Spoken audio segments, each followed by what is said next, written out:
21 जन्मों का सुख,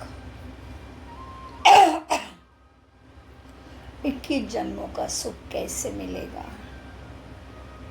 रोज उतरती कला और चढ़ती कला का ही याद दिलाते हुए फिर अभी हमेशा चढ़ती कला में ही चले जाए। हमेशा बुद्धि का योग परमात्मा से रहे। देहाभिमान से बुद्धि का नाता, मन का नाता टूटा हुआ रहे। इसी के लिए रोज ही बाबा हमें ज्ञानामृत पिलाते हैं, संजीवनी बूटी पिलाते हैं। तो बाप दादा सम्मुख बैठे हैं और मैं आत्मा राजा भ्रुकुटी सिंहासन पर विराजमान हो और ज्ञानामृत पी रही हो। तो संपूर्ण एकाग्रता, ये साधारण सत्संग नहीं है। साक्षात परमात्मा सम्मुख बैठे हैं, मेरे लिए आए हैं और इतने भीड़ में से मुझे चुना है। मेरे भाग्य के दरवाजे खुले हैं। तो मेरा पूर्ण कर्तव्य है मैं अपने समय को, मन बुद्धि को सफल करूं। आज 17/4/2026 बाप दादा मधुबन से मधुर अनमोल महावाक्य है। बच्चे, मीठे बच्चे,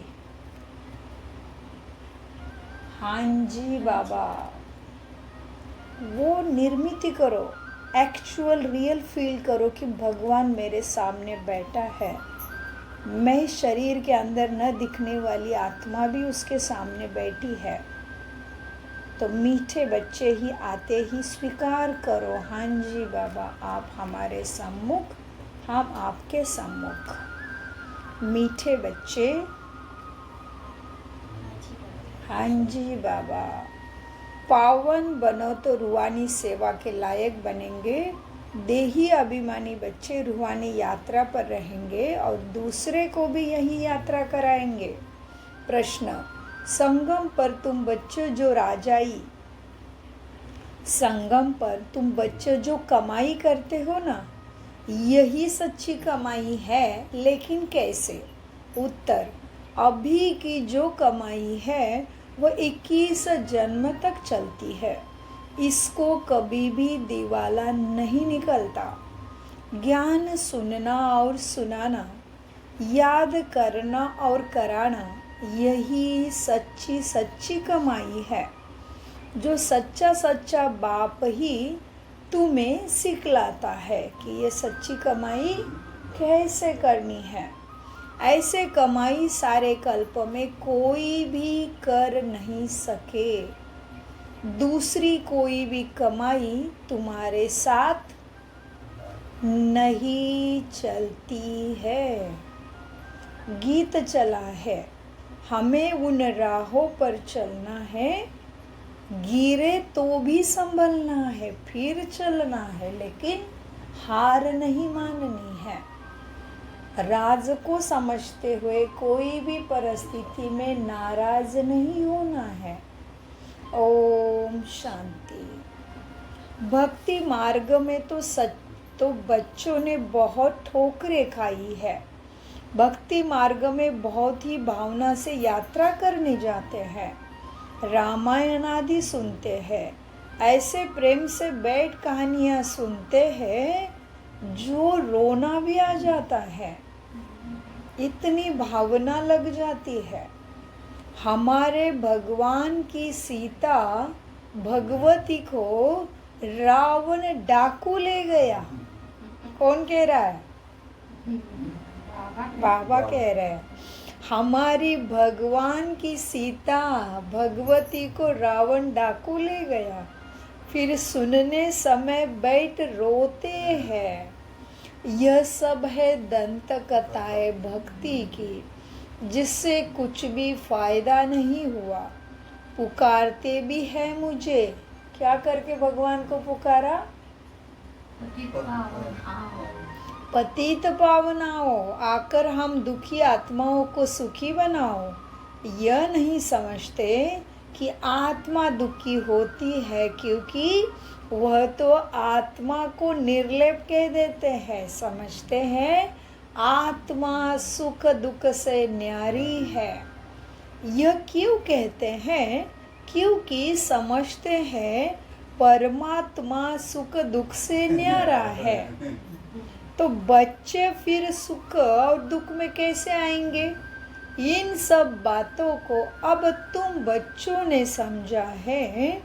इस ज्ञान मार्ग में भी कभी ग्रहचारी बैठती है, कभी कुछ होता रहता है, कभी बहुत प्रफुल्लित रहेंगे मूड से। कौन? हम बच्चे।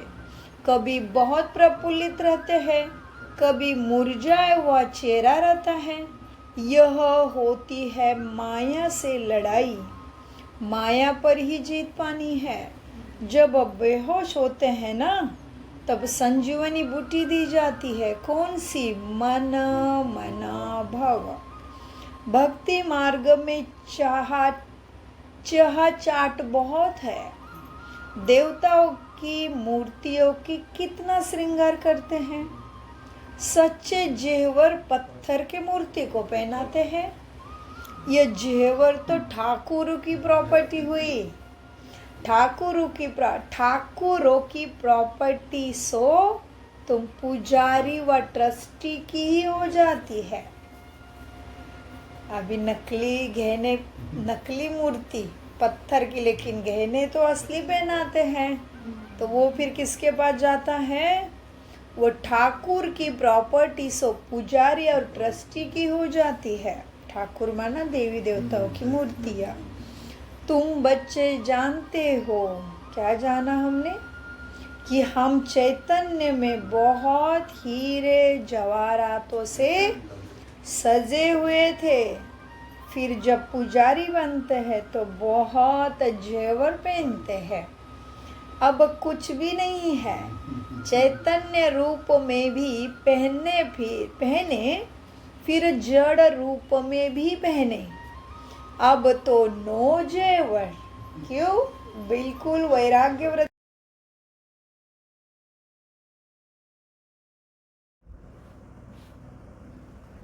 बिल्कुल अब नो जेवर बिल्कुल साधारण है। बाप कहते हैं, मैं साधारण तन में आता हूँ, कोई राजा या आदि का ठाट बाट नहीं है। सन्यासी के भी अभी बहुत ठाट बाट होते हैं। अभी तुम समझ गए हो बरोबर सतयुग में कैसे हम आत्माएं पवित्र थी, शरीर भी हमारे पवित्र थे। उन्हों का श्रृंगार भी बहुत अच्छा रहता है। कोई खूबसूरत होते हैं तो उनको श्रृंगार की भी शौक रहता है। तुम भी खूबसूरत थे तो बहुत अच्छे अच्छे जेवर पहनते थे, हीरे के बड़े हार आदि पहनते थे। यह हार चीज़ सावरी है। यहाँ पे तो हर चीज़ सावरी हो गई। देखो गौए भी सावरी होती गई। बाबा जब श्रीनाथ द्वारे गया था तो बहुत अच्छी गौई थी, गौया थी। श्री कृष्ण की गौए बहुत अच्छी दिखाते हैं। यहाँ तो देखो कोई कैसे क्योंकि कलयुग है। ऐसे गौया वहाँ होती नहीं। तुम बच्चे विश्व के मालिक बनते हो। तुम्हारी सजावट भी वहाँ ऐसी सुंदर रहती है। विचार करो, गौए तो ज़रूर होनी चाहिए। वहाँ की गौओं का गोबर भी कैसा होता होगा, कितना ताकत होती होगी। जमीन को खाद चाहिए ना, खाद डाली जाती है तो अच्छा अनाज पैदा होता है। वहाँ सब चीज़ें अच्छी ताकत वाली होती है। यहाँ तो कोई चीज़ में ताकत नहीं, हर एक चीज़ बिल्कुल ही पावरलेस हो गई है। बच्चियाँ सूक्ष्म वतन में जाती थी, कितने अच्छे अच्छे बड़े फल खाती थी, शुभी रस आदि पीती थी। यह सब साक्षात्कार कराते थे। माली वह कैसे फल आदि काट कर देते हैं। सूक्ष्म वतन में तो फल आदि हो न सके। ये साक्षात्कार होता है। वैकुंठ तो फिर भी यहाँ होगा ना। मनुष्य समझते हैं वैकुंठ कोई ऊपर में है। वैकुंठ ना सूक्ष्म वतन में ना मूल वतन में होता, यहाँ ही होता है। यहाँ जो बच्चियाँ साक्षात्कार करती है वह फिर इन आँखों से देखेंगे। जैसे पोजीशन ऐसी सामग्री भी रहती है। राजाओं के महल देखो कैसे कैसे अच्छे होते हैं। जयपुर में बहुत अच्छे अच्छे महल बने हुए हैं। सिर्फ महल देखने के लिए मनुष्य जाते हैं तो भी टिकट रहती है। खास वह महल देखने लिए टिकट रखते हैं, खुद फिर और दूसरे महलों में रहते हैं। जो भी अभी कलयुग में है, यह है ही पतित दुनिया। कोई अपने को पतित समझते नहीं है। तुम अभी समझते हो हम भी पतित थे, कोई काम के नहीं थे, फिर हम गोरा बनेंगे। वह दुनिया ही फर्स्ट क्लास होगी। यहाँ भला अमेरिका आदि में फर्स्ट क्लास महल है, परंतु वहाँ की भेंट में यह तो कुछ नहीं है, क्योंकि यहाँ तो अल्पकाल का सुख देने वाले हैं। वहाँ तो फर्स्ट क्लास महल होते हैं, फर्स्ट क्लास गौया होती है, वहाँ ग्वाले भी होते हैं। श्री कृष्ण को गौला कहते हैं ना। यहाँ जो गौओं का संभालने वाले होते हैं, वह कहते हैं हम गुजर ग्वाले हैं, श्री कृष्ण के वंशावली है, ऐसे कहते हैं। वास्तव में श्री कृष्ण के वंशावली नहीं कहेंगे, श्री कृष्ण की राजधानी के कहेंगे। साहूकार के पास गौया होती है तो गुजर संभालने वाले भी होंगे ना। यह गुजर नाम सतयुग का है, कल की बात है। कल हम आदि सनातन देवी देवता धर्म के थे, फिर पतित बने हैं तो अपने को हिंदू कहला देते हैं। पूछो, तुम आदि सनातन देवी देवता धर्म के हो व हिंदू धर्म के हो? आजकल सब हिंदू लिख देते हैं। हिंदू धर्म किसने स्थापन किया, देवी देवता धर्म किसने स्थापन किया, यह भी कोई नहीं जानते। बाबा ये प्रश्न पूछते हैं, बताओ आदि सनातन देवी देवता धर्म किसने स्थापन किया? शिव बाबा ब्रह्मा द्वारा कर रहे हैं। राम व शिव बाबा की श्रीमत पर आदि सनातन देवी देवता धर्म स्थापन हुआ। फिर रावण राज्य होता है, विकारों में जाते हैं, भक्ति मार्ग शुरू हो जाता है, तब हिंदू कहलाने लगते हैं। अभी अपने को कोई देवता कह ना सके। रावण ने विशेष बनाया है, बाप आकर वाइसलेस बनाते हैं। तुम ईश्वरीय मत से देवता बनते हो, बाप ही आकर तुम ब्राह्मणों को देवता बनाते हैं। सीढ़ी कैसे उतरते यह तुम बच्चों की बुद्धि में नंबरवार बैठता है, तुम जानते हो। और सभी मनुष्य आसुरी मत पर चल रहे हैं और तुम ईश्वरी मत पर चल रहे हो। रावण की मत से सीढ़ी उतरते आए हो। 84 जन्मों के बाद फिर पहला नंबर जन्म होगा। ईश्वरी बुद्धि से तुम सारे सृष्टि के आदि मध्य अंत को जान जाते हो। यह तुम्हारा जीवन अमूल्य है, बहुत अमूल्य है। इनकी बहादुरी है, जबकि बाप आकर हमको इतना पावन बनाते हैं, हम रूहानी सेवा के लायक बनते हैं। वह है जिस्मानी सोशल वर्कर जो देहाभिमान में रहते हैं। तुम देही अभिमानी हो, आत्माओं को रूहानी यात्रा पर ले जाते हो। बाप समझाते हैं तुम सतो प्रधान थे, अभी तमो प्रधान बने हो। सतो प्रधान को पावन, तमो प्रधान को पतित कहा जाता है। आत्मा में ही खाद पड़ी है, आत्मा को ही सतो प्रधान बनना है। जितना याद करेंगे, जितना याद में रहेंगे, उतना पवित्र बनेंगे, नहीं तो कम पवित्र बनेंगे। पापों का बोझा सिर पर रह जाएगा। आत्माएं तो सभी पवित्र होती है, फिर हर एक का पाठ अलग है। एक सबका एक जैसा पाठ हो न सके। सबसे ऊंचा पाठ है बाबा का पाठ है, फिर ब्रह्मा सरस्वती का कितना पाठ है। जो स्थापना कराता है वही पालना भी करता है। बड़ा पाठ ही उनका है। पहले है शिव बाबा, फिर है ब्रह्मा सरस्वती, तो पुनर्जन्म में आते हैं ना। शंकर तो सिर्फ सूक्ष्म रूप धारण करते हैं। ऐसे नहीं कि शंकर के कोई शरीर का लोन लेता है, शंकर को कोई शरीर का लोन नहीं लेते। श्री कृष्ण को अपना शरीर है, ऐसे नहीं कि शंकर कोई शरीर का लोन लेते हैं, नहीं। यहाँ सिर्फ शिव बाबा शरीर का लोन लेते हैं। पतित शरीर पतित दुनिया में आकर बाप तुम बच्चों की सेवा करते हैं। मुक्ति जीवन मुक्ति में ले जाने की सेवा, पहले मुक्ति में जाना पड़े। नॉलेजफुल एक ही बाप पतित पावन है, उनको ही कहते हैं शिव बाबा। शंकर को बाबा कहते शोभता नहीं है। शिव बाबा अक्षर बहुत मीठा है। शिव बाबा के ऊपर कोई आग चढ़ाते, कोई क्या चढ़ाते, कोई दूध भी चढ़ाते हैं। बाप बच्चों को अनेक प्रकार की समझानी देते रहते हैं। बच्चों के लिए समझाया जाता है सारा मदार योग पर है, योग से ही विकर्म विनाश होंगे। योग वालों को ज्ञान की धारणा भी अच्छी होगी, अपनी धारणा में चलते रहेंगे, क्योंकि फिर सुनना भी पड़ता है, फिर सुनाना भी पड़ता है ना। यह है नई बात। भगवान ने जिन्हों को डायरेक्ट सुनाया उन्होंने ही सुना, फिर यह ज्ञान रहता ही नहीं। अभी बाप तुमको जो सुनाते हैं वह अभी तुम सुनते हो, धारणा होती है, फिर तो प्रारब्ध का पाठ बजाना होता है। ज्ञान सुनना भी होता है। सतयुग में यह पाठ नहीं होगा, वह है तो है ही प्रारब्ध का पाठ।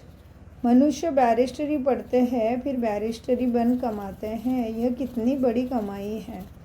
इनको दुनिया वाले नहीं जानते, तुम जानते हो। सच्चा बाबा हमको सच्ची कमाई करा रहे हैं, इनका कभी दिवाला नहीं निकलता है। अभी तुम सच्च की कमाई करते हो, फिर वह 21 जन्म साथ रहती है। वह कमाई साथ नहीं देती, यह साथ देने वाली कमाई है। तो ऐसे कमाई को भी साथ देना चाहिए। यह बातें तुम्हारे सिवाय और कोई के बुद्धि में नहीं है। तुम्हारे में भी घड़ी घड़ी कोई भूल जाते हैं। बाप और वर्षे को भूलना नहीं चाहिए, बस बात एक ही है। बाप को याद करो, जिस बाप से 21 जन्मों का वर्षा मिलता है। 21 जन्म निरोगी काया रहती है, बुढ़ापे तक अकाले मृत्यु नहीं होती। बच्चों को कितनी खुशी होनी चाहिए। बाप की याद है मुख्य। इनमें ही माया विघ्न डालती है, तूफान लाती है। अनेक प्रकार के तूफान आते हैं। तुम कहेंगे बाप को याद करो, परंतु कर नहीं सकेंगे। याद में ही बहुत फेल होते हैं। योग की ही बहुतों में कमी है। जितना हो सके योग में मजबूत होना चाहिए। बाकी बीज और झाड़ का ज्ञान कोई बड़ी बात नहीं है। बाप कहते हैं मुझे याद करो। मुझे याद करने से, मुझे जानने से तुम सब कुछ जान जाएंगे। याद में ही सब कुछ भरा हुआ है। स्वीट बाबा, शिव बाबा को याद करना है। ऊंचे ते ऊंचे है भगवान श्रेष्ठ। क्या कहते बाबा? श्रेष्ठ ते श्रेष्ठ वह है, ऊंचे ते ऊंचे वर्षा देते हैं। 21 जन्मों के लिए वर्षा देते, सदा सुखी अमर बनाते हैं। तुम अमरपुरी का मालिक बनते हो, तो ऐसे बाप को बहुत याद करना चाहिए। बाप को याद नहीं करेंगे तो और सब कुछ याद आ जाएगा। अच्छा, मीठे मीठे से खिलते बच्चों प्रति माता पिता बाप दादा का याद प्यार और गुड मॉर्निंग। रूहानी बाप की रूहानी बच्चों को नमस्ते। हम रूहानी बच्चों की रूहानी बाप को याद प्यार गुड मॉर्निंग नमस्ते। प्यारे बाबा नमस्ते। हम हैं आत्मा अभिमानी स्थिति से सच्ची गीता ज्ञान को समझते, धारण करते और कराते। धारणा, ईश्वरीय जन्म बहुत बहुत अमूल्य है। इस जीवन में आत्मा और शरीर दोनों को पावन बनना है। रूहानी यात्रा में रहकर दूसरे को यही यात्रा सिखानी है। जितना हो सके सच की कमाई में लग जाना है। निरोगी बनने के लिए याद से मजबूत होना है। वरदान, सद्गुरु के रूप में बाप दादा मेरे सम्मुख आके मेरे सिर पे हाथ रख के मुझे वरदान देते हैं, मुझे वरदानों से भरपूर करते हैं। वरदान, शरीर को ईश्वरीय सेवा के लिए अमानत समझकर कार्य में लगाने वाले नष्टो मोहा भव। वरदान का विस्तार, जैसे कोई की अमानत होती है तो अमानत में अपनापन नहीं होता, ममता भी नहीं होती। तो यह शरीर भी ईश्वरीय सेवा के लिए एक अमानत है। यह अमानत रूहानी बाप ने दी है, तो ज़रूर रूहानी बाप की याद रहेगी। अमानत समझने से रूहानियत भी आएगी, अपने पन की ममता नहीं रहेगी। यह ही सहज उपाय है निरंतर योगी नष्टो मोहा बनने का। तो अब रूहानियत की स्थिति को प्रत्यक्ष करो। स्लोगन, वानप्रस्थ स्थिति में जाना है तो दृष्टि वृत्ति में भी पवित्रता का अंडरलाइन करो। अव्यक्त इशारे, महान बनने के लिए मधुरता और नम्रता का गुण धारण करो। आपका हर बोल महान हो, हर मनसा संकल्प हर आत्मा के प्रति मधुर हो, हर एक को ऊंचा उठाने का स्वभाव, मधुरता का स्वभाव, निर्माण का स्वभाव हो। मेरा स्वभाव ऐसा है, यह कभी नहीं बोलना। मेरा कहाँ से आया? मेरा तेज बोलने का स्वभाव है, मेरा आवेश में आने का स्वभाव है। स्वभाव के वश होना यही माया है। अब माया जिद बनो, अभिमान व दिल शिकस्त होने के, ईर्ष्या व आवेश में आने के स्वभाव का परिवर्तन करो। ओम शांति, ओम शांति, ओम शांति। मीठे प्यारे बाप दादा का अनगिनत पदम गुना शुक्रिया, शुक्रिया, शुक्रिया, शुक्रिया फरिश्तों। कम बोलो, मीठा बोलो, धीरे बोलो, सोच समझ कर बोलो। मेरा तो एक शिव बाबा, दूसरा ना कोई। बाबा मेरा सदा साथ है, बाबा मेरा सदा का साथ ही भी है।